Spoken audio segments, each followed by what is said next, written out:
Hello, I'm Zach Jagone, working with Kirby McRae. And I'm Ben Farrick, working with these other two. And this video is going to illustrate the results of a class project we did for soil remediation, spring 2017. We looked at the impact of brewer's spent grain, which is a byproduct of the brewing of beer, and how it can impact lead mobility in waste rock. Brewer's spent grain, otherwise known as BSG, is a continuously produced byproduct of the brewing process. These spent grains are a result of the mashing process, which solubilizes malt and cereal grains to ensure adequate extraction of the solutes that drive fermentation.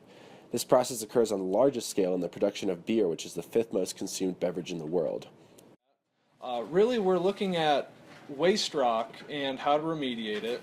Waste rock is essentially low-grade ore from hard rock mining that wasn't smelted, not really high quality enough to be worth transporting and processing.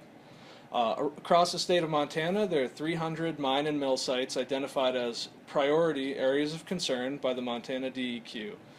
Within all of these sites, there's a total of 502 million cubic yards of waste rock. These cover 55.1 acres, 49.5 of which are completely unvegetated. The waste rock that we obtained to do our study specifically comes from the Parrot Mine on Butte Hill, where in 1856 a 6 to 7 foot wide vein of copper ore was discovered. So, as we said before, the objective of our experiment is to see whether or not BSG additions to a heavy metal contaminated soil offer any additional benefit over other remediation treatments. So we initially started with samples of waste rock from Butte that were heavily contaminated with lead. These were pulverized and homogenized. Aliquots of this homogenized soil were given 3 different treatments. We added lime to one treatment to bring the pH from around 3 up to 6.5. We also added manure and brewer's spent grain at 5% by mass. And we also had a control with no amendments for about 10 days.